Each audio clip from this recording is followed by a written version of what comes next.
It grieves my heart that it took our search and recovery effort over 72 hours to recover some vital organs of the decapitated and disemboweled bodies of my men that were scattered all over the Okwama community by the community youths and their friends.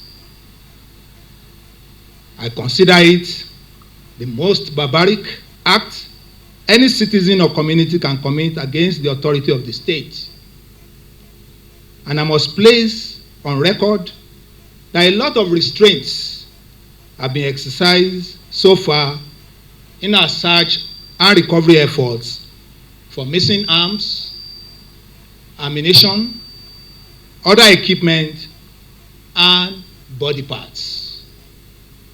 Your Excellency, distinguished guests, ladies and gentlemen, the Okwama killing has added to the care of the Nigerian Army and by extension, the Nigerian state, 10 widows, 3 of whom are 4, 5, and 8 months pregnant, 21 orphans, and many other dependents, which include parents.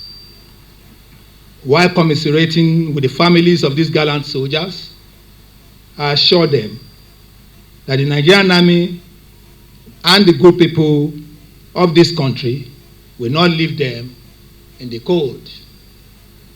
We shall do all within our power to provide succor to them and preserve the memories of their departed loved ones.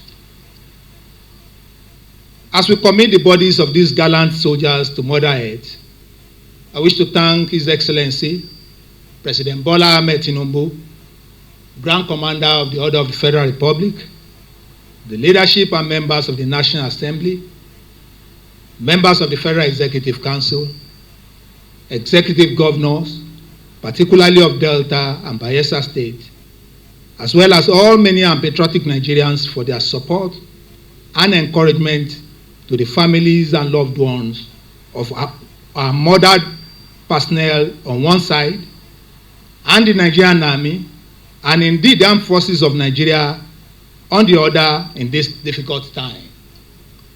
Your condolence messages have been most comforting and reassuring to the Nigerian Army. I assure Mr. President and all Nigerians that the Nigerian Army remains committed to its constitutional responsibilities and will not be deterred by setbacks such as witnessed in Okwama community. As tasked by Mr. President and Commander-in-Chief of our Armed Forces, the Nigerian Army, with the assistance of its sister services and other security agencies, is committed to bringing the perpetrators of the Okwama murder to book and recover all service and personal belongings taken from the murdered troops. The Nigerian Army will continue to seek the cooperation of all well-meaning Nigerians, particularly in the affected areas, toward swift and successful conduct of our search and recovery operations. Once again, I thank you all for coming to identify with the Nigerian Army. God bless you all.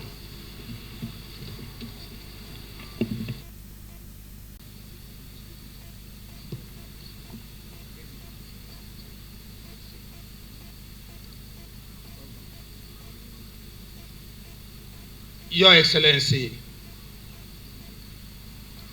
Bola Ahmed Tinubu, Grand Commander of the Order of the Federal Republic, President, Commander-in-Chief of the Armed Forces, Federal Republic of Nigeria,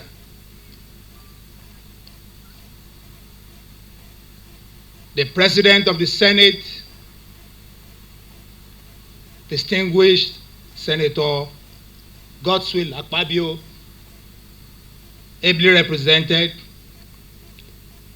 the Speaker, House of Representatives, Right Honorable Tajuddin Abbas, other members of the National Assembly here present, Your Excellencies, the executive governors of Bayelsa, Delta, Kano, Imo, Kwara, and Kogi states, Your Excellencies, honorable ministers, special advisors, and other members of the Federal Executive Council, the Chief of Defense Staff, service chiefs, heads of other security agencies here present, Your Royal Highnesses, traditional rulers here present, the President, Defense and Police Officers' Wives Association, and the President, Nigerian Army Officers' Wives Association, and members of the various military spousal associations they are present, distinguished senior officers, both serving and retired, families, friends, and associates of our deceased heroes, invited guests, members of the press, ladies and gentlemen. I wish to start my remarks by thanking Mr. President and everyone here for honoring the memory of our departed officers and men with your esteemed presence this afternoon.